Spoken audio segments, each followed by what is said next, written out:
Hello students, we are going to start second poem Death the Leveler।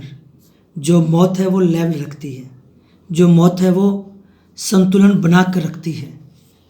The idea conveyed by the poet in this poem is that death is a great leveler। जो idea जो दिया गया है, जो convey किया गया है poet के द्वारा इस पोएम में, वो कौन सा आइडिया है कि जो मौत है वो एक ग्रेट लेवलर है, वो संतुलन बनाए रखती है। It does not have any prejudice, और जो ये मौत है वो किसी के साथ पक्षपात नहीं करती। फॉर और अगेंस्ट अ किंग और अ पोपर, चाहे वो राजा हो चाहे वो रंक हो, द माइटी और द वीक, चाहे वो ताकतवर हो चाहे कमज़ोर हो, चाहे वो रिच हो चाहे वो पुअर हो, ऑल बो before deaths power.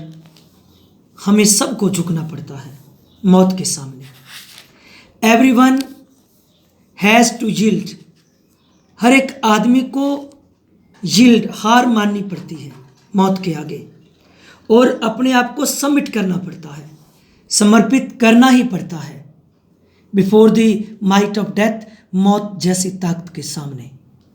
Hence man should not be proud of his great deeds, फिर आदमी को घमंड नहीं करना चाहिए, आदमी को प्राउड नहीं करना चाहिए अपने कामों का, जो उसने महान काम किए हैं उसका घमंड नहीं करना चाहिए। The glories of our blood and state, हमारे जन्म और हमारे स्टेट रुतबे की जो शान है वो शैडोज है, परछाई की तरह है।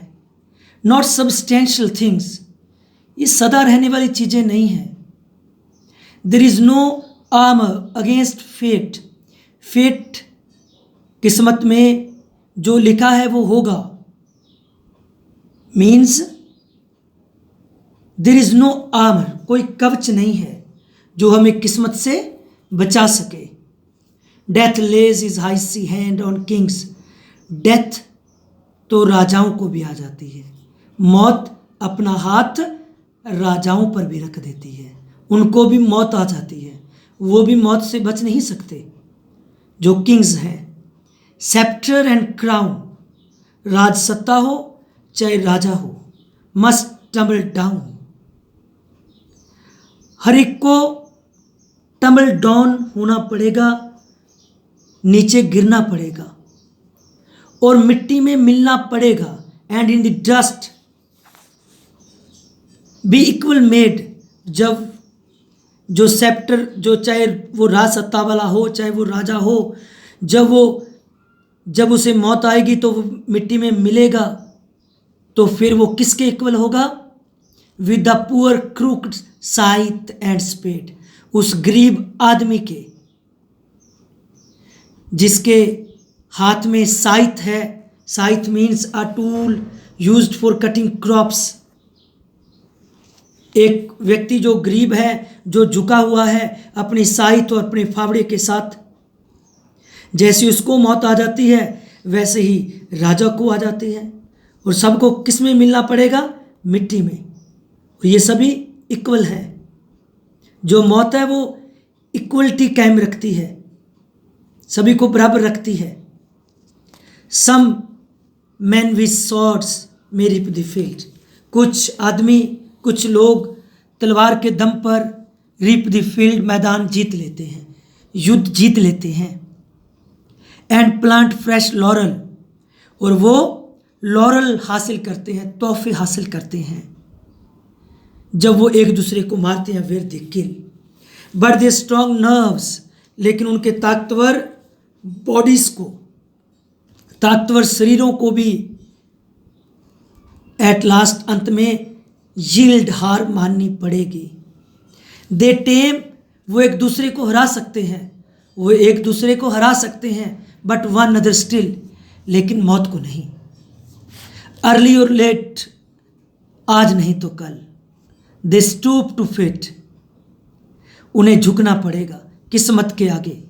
And must give up their murmuring breath, or and must give up their murmuring breath when they pale captives creep to death.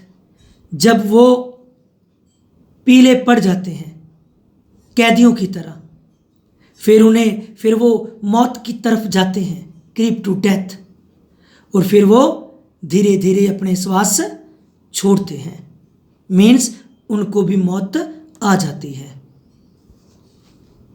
The garlands wither on your bro.